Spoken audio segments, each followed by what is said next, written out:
اور بتایا جائے ہمیں کہ ہمارے بھائی کے ساتھ ایسا کیوں ہوا۔ ان ڈاکوؤں کی وجہ سے، چوروں لٹیروں کی وجہ سے وہ پاکستان چھوڑ کے گیا۔ اور ان کی اماں یہ بات کہہ رہی تھی کہ اگر مجھے پتہ ہوتا، میں نے اس کو انسسٹ کیا کہ تم باہر جاؤ، اور مجھے پتہ ہوتا کہ جس جان کو بچانے کے لیے ہم اس کو باہر بھیج رہے ہیں وہ اگلے سر کی قیمت لگا کے باہر لے لیں گے تو میں کبھی نہ جانے دیتی اسے۔ میرا مطالبہ ہے یہ عالمی ادارے جو جانوروں کے بھی حقوق کا خیال کرتے ہیں، کیا کسی انسان کو، کسی سچے اپنے وطن کے ساتھ محبت کرنے والے انسان کی اس کا انجام یہی ہے؟ ہم ساری زندگی غلام رہیں گے، ہمارے ماں باپ غلام، ہم غلام، آگے ہماری اولادیں بھی اسی طرح غلام ہوں گی۔ یہ کب اس پاکستان کو آزادی ملے گی؟ مجھے نہیں سمجھ آتی۔ مجھے آئی ایم ویری سوری، میرے پاس الفاظ نہیں ہیں، میں کن الفاظ میں بتاؤں۔ آج ارشد بھائی گئے ہیں تو کل کوئی اور جائے گا اسی طرح سچ بولتے ہوئے۔ آؤ مارو ہم سب کو، ہم سب تیار ہیں تاکہ یہ ملک خالی ہو جائے۔ خالی زمین کا ہم کیا کریں؟ اس خالی زمین پہ جب آپ نے انسانوں کو نہیں رہنے دینا، ان کے حقوق نہیں دینے، تو کیا کریں گے ہم لوگ؟ اور دیکھو اس ماں کا حوصلہ، دیکھو کہ وہ کہتی ہے میرے 3 اور ہوتے، 2 اور ہوتے تو میں وہ بھی قربان کر دیتی پاکستان پہ۔ السلام علیکم، میں ہوں حسنین، آپ دیکھ رہے ہیں نیا پاکستان۔ اس وقت میں ارشد شریف شہید کے گھر کے باہر موجود ہوں۔ ان کی والدہ سے مل کے آئے ہیں، کیا جذبات ان کی فیملی کے، ان کی والدہ کے کیا جذبات ہیں، کیا باتیں کر رہی ہیں اور کیا کہنا چاہیں گے یہ جو سانحہ پیش آیا ہے۔ سب سے پہلی بات تو یہ ہے کہ جی ایک ایسا میں تو اس کو قومی سانحہ کہوں گی، کیونکہ ہماری قوم میں سچ بولنے والے جو میڈیا پرسنز ہیں وہ بہت کم ہیں۔ ایک ایسا بہادر انسان جس کو صرف اس بات پہ کہ وہ سچ بولتا تھا اور قوم کو سچ بتاتا تھا، اور اس نے ذمہ داری لی ہوئی تھی ہم 22 کروڑ عوام کو ان ظالموں کے چنگل سے چھڑانے کی۔ آپ یقین کریں میری ہمت نہیں ہے کہ میں ارشد بھائی کا نام لے کے کچھ ان کی بات کر سکوں۔ ہم کنٹینیوس وہاں پہ ہماری آنکھوں سے آنسو تھے، لیکن سلام ہے ان کی ماں کو۔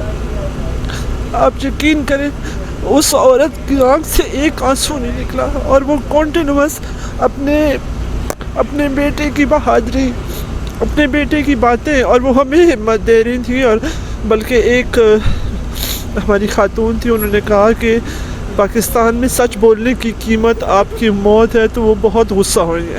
انہوں نے کہا نہیں، مجھے فخر ہے اس بات پہ کہ میں شہیدوں کی ماں ہوں، اور ایک بیٹا میں نے پہلے کھویا، شہید ہوا، اور دوسرا اب، اور ارشد بھائی وہ انسان، ان کی اماں بتا رہی تھی کہ جب سے بھائی اپنے باپ کو پہلے قبر میں اتارا، ساتھ ہی اپنے بھائی کو اتارا اور اپنے ہاتھوں سے مٹی ڈالی، تو وہ کہتا تھا بس میرے جذبات اب جو ہے نا وہ اس ٹائم مر چکے ہوئے ہیں۔ لیکن آپ یہ دیکھیں کہ ایک ایسا انسان جس نے، جو شہیدوں کا وارث تھا، اس کو شہید کر دیا گیا صرف سچ بولنے کی بنیاد پہ۔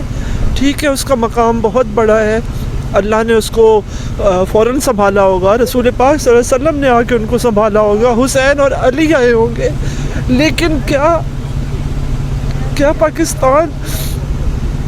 پاکستان میں سچ بولنا گناہ بن چکا ہوا ہے؟ کوئی بھی ایسا انسان جو ایک لفظ بولے گا اس کو اٹھا لیا جائے گا، اس کو ننگا کر کے اس کی تصویریں بنائی جائیں گی، یا اس کو مار دیا جائے گا۔ میں مطالبہ کرتی ہوں کہ اس قتل کی پوری تحقیقات کروائی جائیں اور بتایا جائے ہمیں کہ ہمارے بھائی کے ساتھ ایسا کیوں ہوا۔ ان ڈاکوؤں کی وجہ سے، چوروں لٹیروں کی وجہ سے وہ پاکستان چھوڑ کے گیا۔ اور ان کی اماں یہ بات کہہ رہی تھی کہ اگر مجھے پتہ ہوتا، میں نے اس کو انسسٹ کیا کہ تم باہر جاؤ، اور مجھے پتہ ہوتا کہ جس جان کو بچانے کے لیے ہم اس کو باہر بھیج رہے ہیں وہ اگلے سر کی قیمت لگا کے باہر لے لیں گے تو میں کبھی نہ جانے دیتی اسے۔ میرا مطالبہ ہے یہ عالمی ادارے جو جانوروں کے بھی حقوق کا خیال کرتے ہیں، کیا کسی انسان کو، کسی سچے اپنے وطن کے ساتھ محبت کرنے والے انسان کی اس کا انجام یہی ہے؟ ہم ساری زندگی غلام رہیں گے، ہمارے ماں باپ غلام، ہم غلام، آگے ہماری اولادیں بھی اسی طرح غلام ہوں گی۔ یہ کب اس پاکستان کو آزادی ملے گی؟ مجھے نہیں سمجھ آتی۔ مجھے آئی ایم ویری سوری، میرے پاس الفاظ نہیں ہیں، میں کن الفاظ میں بتاؤں۔ آج ارشد بھائی گئے ہیں تو کل کوئی اور جائے گا اسی طرح سچ بولتے ہوئے. 70-72 سال کا پاکستان ہو گیا. ہمیں اتنا بھی حق نہیں ہے کہ ہم اپنے ملک میں سچ بول سکیں, ہم اپنی عوام کے سامنے سچ لا سکیں. مجھے اس سوال کا جواب چاہیے. یہ صرف ایک میں نہیں ہوں, میری ذات نہیں ہے, یہ 22 کروڑ عوام کا سوال ہے. کب آزاد ہوں گے ہم؟ اگر سچ بولیں گے تو مار دیے جائیں گے. تو میں کہتی ہوں مارو آ کے 22 کروڑ عوام کو مارو, اپنے ہی ملک میں مار دو. بہت آسان ہے, باہر بھی نہیں جانا پڑے گا. آئے اور مارے ہمیں, ہم سب سچ بولنے والے اور سچ سننے والے ہیں. اور میرا خیال یہ ہے کہ وہ جو ارشد بھائی نے سوال کیا تھا نا, وہ کون تھا سمجھ دو ہمیں اسی ٹائم آ گئی تھی. اگر وہ ڈاکومنٹری بنا کے اپنے پاکستانی عوام کو بتائے گا تو کیا آپ مارو گے؟ تو آؤ پھر مارو ہم سب کو, کیونکہ ہم سب کو پتہ ہے کہ تم لوگ کون ہو. ہم سب کو پتہ ہے تم ہماری جانیں لینے کے در پہ کیوں ہو, چند روپوں کی خاطر. آؤ مارو ہم سب کو, ہم سب تیار ہیں تاکہ یہ ملک خالی ہو جائے. خالی زمین کا ہم کیا کریں؟ اس خالی زمین پہ جب آپ نے انسانوں کو نہیں رہنے دینا, ان کے حقوق نہیں دینے, تو کیا کریں گے ہم لوگ؟ وہ دیکھو اس ماں کا حوصلہ دیکھو کہ وہ کہتی ہے میرے 3 اور ہوتے, 2 اور ہوتے تو میں وہ بھی قربان کر دیتی پاکستان پہ.